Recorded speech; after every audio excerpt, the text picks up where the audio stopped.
तो इस वीडियो में हम डेरिवेशन ऑफ बेंडिंग इक्वेशन पढ़ेंगे। ठीक है, ये बहुत इंपॉर्टेंट डेरिवेशन है हमारा, जो मैक्सिमम मार्क्स में 8 नंबर में आ सकते हैं आपके पास। एक्चुअल में 2 डेरिवेशंस हैं, एक तो बेंडिंग इक्वेशन डेरिवेशन है, एक आगे जाकर टॉर्जन इक्वेशन पढ़ेंगे हम लोग। ठीक है, उसका भी डेरिवेशन है। उन दोनों में से एक डेरिवेशन आ सकता है आपके एग्जाम में।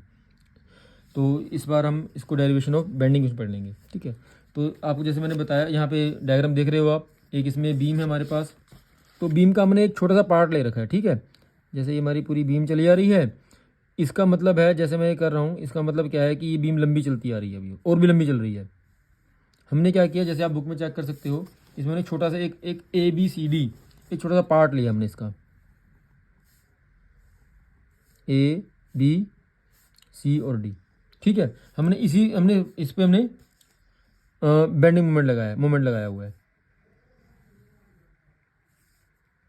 इस वजह से ये बीम बेंड हो जाएगी हमारी। ठीक है बात, ये इसकी न्यूट्रल एक्सिस हो गई, और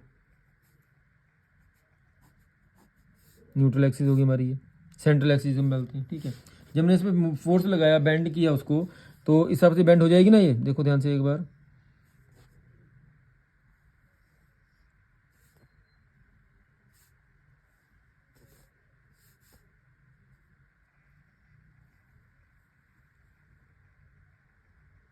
ठीक है। यहाँ मैंने कहा, यहाँ पे कंप्रेशन आएगा और यहाँ पे टेंशन आएगा। ठीक है, और इसका एक रेडियस ऑफ कर्वेचर आएगा R, जिसे मैंने पहले जिक्र किया था। ये इसकी न्यूट्रल एक्सिस हो गई। ठीक है बात, न्यूट्रल एक्सिस N है ये, और ये है रेडियस ऑफ कर्वेचर R। और अगर मैं इसको हिसाब से हम करें, तो जो एंगल बनेगा, ये एंगल बनेगा थीटा। ठीक है, और यहाँ से यहाँ तक की जो डिस्टेंस है, ये हमारी R, जिसे हम क्या कहते हैं, रेडियस ऑफ कर्वेचर। ठीक है बात, एंगल थीटा हो गया, रेडियस ऑफ कर्वेचर R होगी। अच्छा, जैसे मतलब AC था, ये A डैश E डैश हो जाएगा। ठीक है, ये हो जाएगा B डैश, ओ सॉरी, हाँ B डैश और D डैश हो जाएगा ये। ठीक है बात, क्लियर अच्छे से। तो अब क्या कहते हैं, वो कहती है भाई हमने ना, जैसे अच्छा ये इसको मान लीजिए GH है ये। ठीक है, ये GH। अच्छा, न्यूट्रल एक्सिस है ना। अब ये तो कंप्रेस हो गई, ये कम हो गई, मैंने A डैश E डैश कर दिया। ये B डैश D डैश था, ये भी ये एक्सटेंसाइल में आएगा, ये बढ़ गया। लेकिन न्यूट्रल एक्सिस जो GH था, वो तो GH ही रहा ना, समझो बात को। ना इसमें कंप्रेशन आई, ना इसमें टेंशन आई, ये GH ही रहा। इतनी बात क्लियर है। आगे चलो, वो कहता हमने एक और लेयर ली है EF, GH के पैरेलल EF। ये यहाँ से डिस्टेंस Y डिस्टेंस पे दूर है, और ये डिस्टेंस कितनी है मेरी, Y डिस्टेंस है। ठीक है, वही बात है, जब मैंने इसको बेंड कर दिया, तो ये क्या हो जाएगी, E डैश F डैश में कन्वर्ट हो गई। ठीक है, ये है E डैश और F डैश। ठीक है बात। तो जैसे आप यहाँ पे बुक में देख सकते हो, अच्छे से डायग्राम बना भी हो हमारा। अगर यहाँ पे मैंने कोशिश करी बनाने की। अब आगे चलते हैं हम लोग। ये सारी बातें जो भी कंस्ट्रक्शन हमने करी यहाँ पे लिखी हुई है। लेट अस कंसीडर, मैं जल्दी पढ़ दूँ। A small portion ABDC of the beam which is subjected to bending moment M, unaccompanied by any shear force. Shear force नहीं लग रहा है इस पर कोई भी, between 2 parallel sections AB and CD। This portion of the beam bend into an arc of circle with O as centre. ये हो गया हमारा, ये सेंटर पॉइंट O आ गया हमारा। ठीक है बात। अब आगे सुनो ध्यान से, और बात, ये थीटा हो गया एंगल, और R हो गया radius of curvature, radius of neutral axis. Fibre above neutral axis will be compression. इस न्यूट्रल एक्सिस के ऊपर कंप्रेशन है, इसके नीचे टेंशन है। ठीक है बात, below neutral axis will be under tension. Late us consider layer EF, जिस मैंने बताया भी आपको, यहाँ पे EF। ठीक है, at distance Y from neutral axis. After deformation EF will becomes E dash F dash. सारी बातें क्लियर हैं। अब कहते हैं change in length of layer EF। ध्यान सुना बात, चेंज, मैं लिख रहा हूँ change in length of layer. अब ध्यान सुना बात, change in length of layer EF है ये EF नहीं है, change in length of layer EF है। अब चेंज का मतलब क्या होता है, फाइनल माइनस इनिशियल। इतनी बात क्लियर है। चेंज जब भी होएगा, change CHANGE, change in length of layer EF। मैं फिर कहूँगा EF इज इक्वल टू नहीं लिखा मैंने क्या लिखा, पूरा वर्ड पढ़ना अच्छे से आप। Change in length of layer EF है।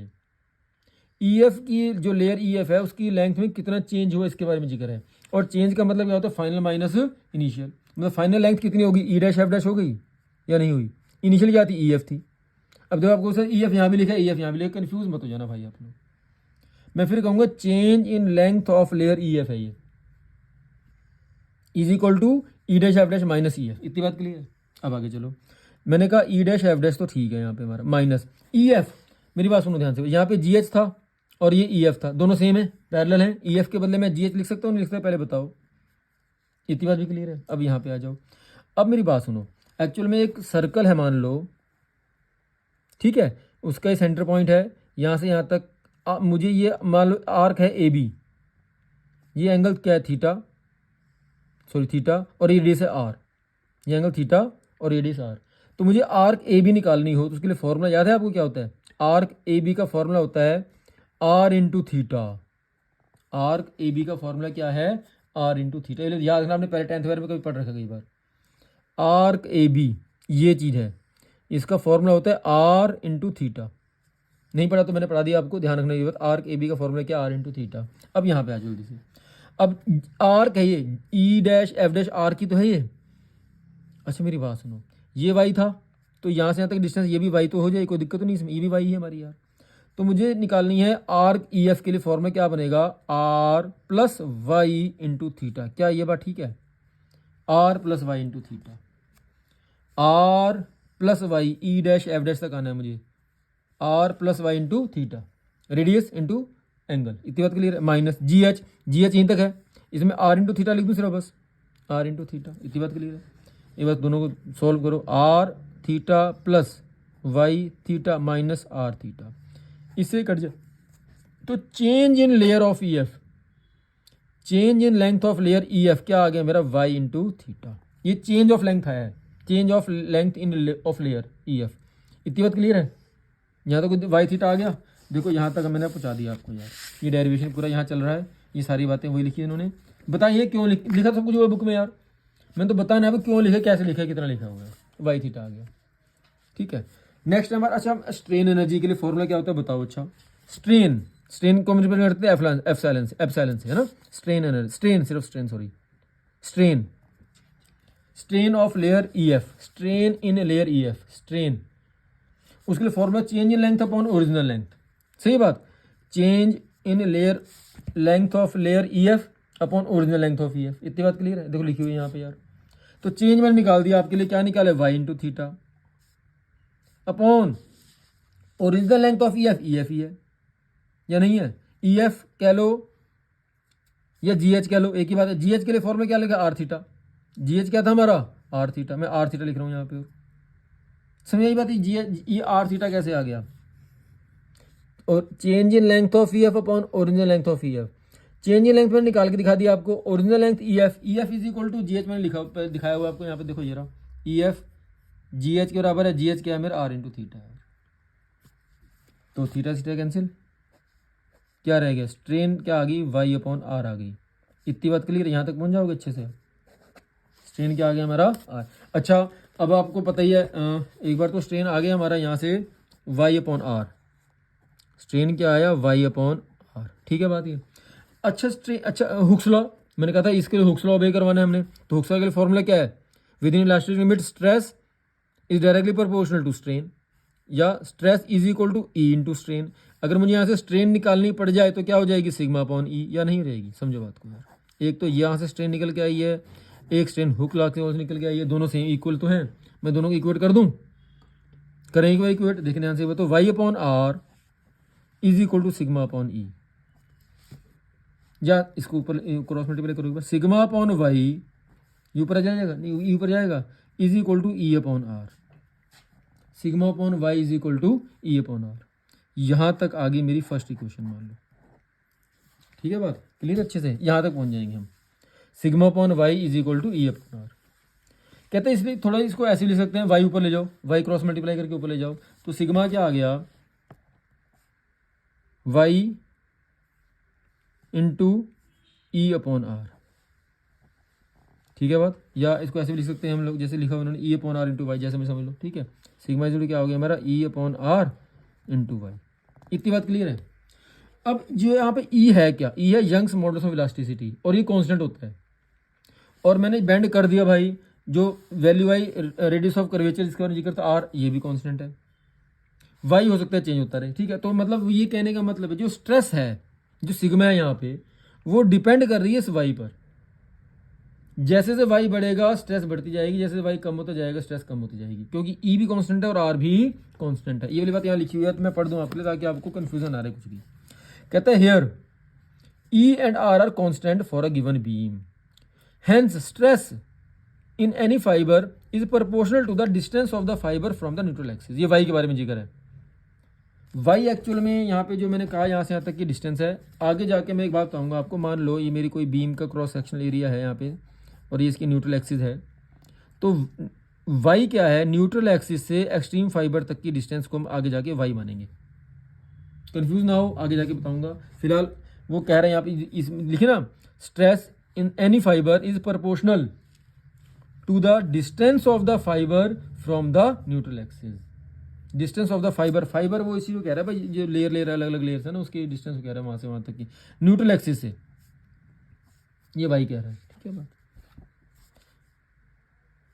चलो अब यहाँ तक हम आ गए हैं, हमारे आधा काम हमारा अभी तक हो चुका है, ठीक है। थोड़ा काम वो रहता है, काम हमारा आगे। अब मैं थोड़ा पढ़ दूँ आपके लिए।